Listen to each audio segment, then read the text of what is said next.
Salut à tous. Dans cette vidéo, j'aimerais m'intéresser à un sujet un petit peu plus global qui concerne la productivité. J'ai tendance à focaliser mes vidéos par rapport à Excel ou Notion, des logiciels comme ça extrêmement précis, et j'aimerais prendre un petit peu de recul sur un système de productivité plus global. Donc pour ça, je vais vous présenter trois outils principaux que vous utilisez certainement déjà ou au moins partiellement, et on va essayer d'aller dans le détail et voir comment on peut gérer tout ça. Premier outil dont on va parler, qui est un grand classique que j'imagine que vous utilisez si vous vous intéressez à la productivité et donc que vous êtes là, ça va être l'agenda. L'agenda, c'est un grand classique, on va dire que tout le monde s'en sert, mais il y a des façons de s'en servir qui ne sont pas forcément optimales.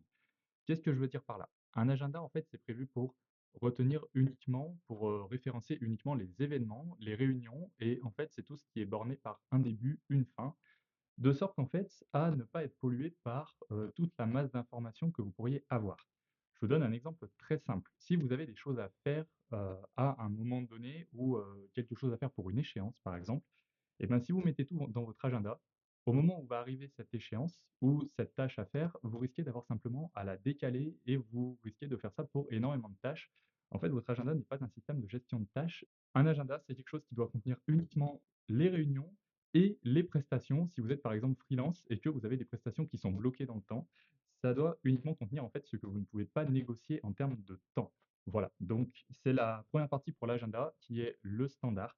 Aujourd'hui, il faut savoir que les agendas proposent beaucoup d'options, comme par exemple si vous faites des rendez-vous commerciaux, je pense à Google Agenda, j'imagine que c'est pareil dans Outlook, mais on peut prendre des notes directement dans l'événement. Ça nous permet d'avoir un historique et c'est extrêmement pratique en fait pour pouvoir retrouver un petit peu des choses quand les semaines et les mois sont passés, donc un peu plus tard. Deuxième outil dont on va parler, il s'agit de l'arborescence. Alors, l'arborescence de dossier, ça c'est quelque chose qui est un grand classique, ça paraît un petit peu évident, mais ce qui est entre guillemets facile à faire et aussi facile à ne pas faire.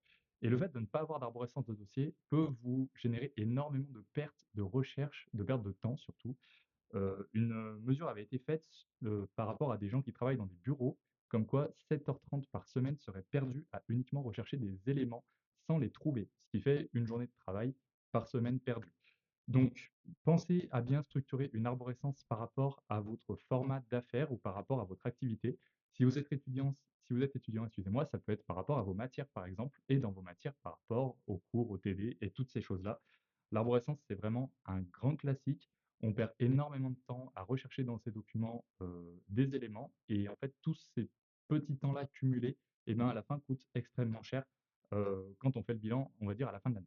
Et enfin, le dernier outil qui est aussi un grand classique de la productivité, mais qui va nous permettre en fait de trianguler avec les autres, c'est la gestion des tâches.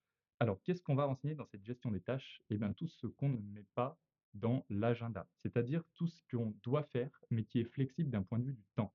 Je vous donne un exemple. Vous avez eu un rendez-vous commercial avec un client, vous devez lui faire un devis, mais c'est pour la semaine prochaine ou dans 15 jours. Donc, il n'y a pas de date butoir, on va dire, pour lui donner ce devis, mais il faut tout de même le faire. Donc, il ne faut pas le mettre dans l'agenda comme on a vu tout à l'heure, mais par contre, vous pouvez en fait le mettre dans votre gestion des tâches. Et l'idée de la gestion de tâches, c'est qu'il va falloir bien la structurer avec différentes catégories, comme par exemple tout ce qui concerne les prestations, tout ce qui est le commercial, l'administratif, le développement. Donc, les catégories sont à définir avec des systèmes de à faire, en cours, fait, des codes couleurs, tout ce que vous pouvez faire en fait qui rendra pardon, votre système extrêmement clair et facile à utiliser, voire ludique.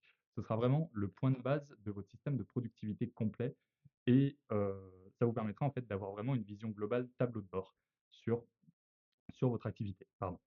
Pour faire une gestion des tâches, il y a plusieurs systèmes. Vous pouvez le faire avec Excel, j'ai fait une vidéo sur le sujet. Vous pouvez également le faire avec des logiciels qui sont plus orientés gestion de tâches de base, comme par exemple Trello ou Notion, dont je parle beaucoup également. Et ça va vous permettre vraiment de vous construire des tableaux de bord, de voir vos données sous différents angles et de ne pas vous laisser submerger quand la charge de travail va monter. Petit bonus pour conclure cette vidéo, vous pouvez également avoir des systèmes qui vous permettent de gérer vos mails. Les mails, il faut savoir qu'on peut les trier dans trois catégories. Un mail, soit c'est un échange. Un échange, c'est-à-dire on vous demande une petite information, vous y répondez, vous confirmez un rendez-vous, etc. Ça va être l'équivalent de 10% des mails. Finalement, très peu de mails en fait visent à uniquement échanger avec une personne. La deuxième catégorie de mails, eh bien, ça va être quand on vous fixe un rendez-vous. Donc, un rendez-vous, qu'est-ce que vous faites? Vous le placez dans votre agenda directement et votre mail peut être classé. Ça va de soi que dans vos mails, vous pouvez également avoir une arborescence de dossiers qui va vous permettre en fait d'avoir une structure pour retrouver facilement les éléments. Après, si vous utilisez Gmail, le moteur de recherche est extrêmement puissant et vous permet de retrouver assez vite les choses. Donc, soit ça peut être un rendez-vous. Le deuxième élément que peut être un mail, ça va être une ressource. Une ressource, c'est quoi? Ben, on vous a envoyé par exemple un plan, on vous a envoyé un devis, une facture, on vous a envoyé un document particulier. Et bien, qu'est-ce que vous faites? Vous prenez cette ressource-là et vous la stockez dans votre arborescence. Et vous pouvez ensuite trier votre mail directement. Ce qui fait que vous vous retrouvez avec une boîte mail euh, vide de toutes ces ressources-là parce qu'elles ont été bien classées dans les dossiers. Et enfin, le troisième élément que peut être un mail, eh ben, ce sera un to-do. On va vous demander de faire quelque chose. Donc, un to-do, c'est quelque chose à faire. Ce to-do, vous me voyez venir, vous allez pouvoir le trier directement dans votre gestion des tâches. Ce qui fait que la gestion des mails dépend de ce bon système en arrière-plan.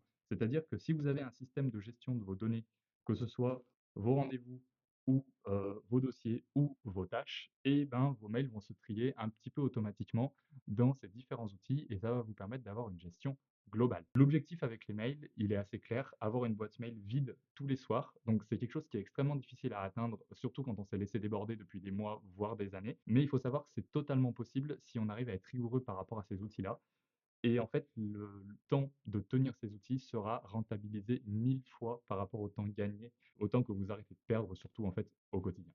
Si vous êtes intéressé par la productivité, n'hésitez pas à découvrir mon livre qui s'appelle Productivité, qui vient de sortir. Et dedans, je construis avec vous un système complet de productivité pour l'intégrer dans votre vie.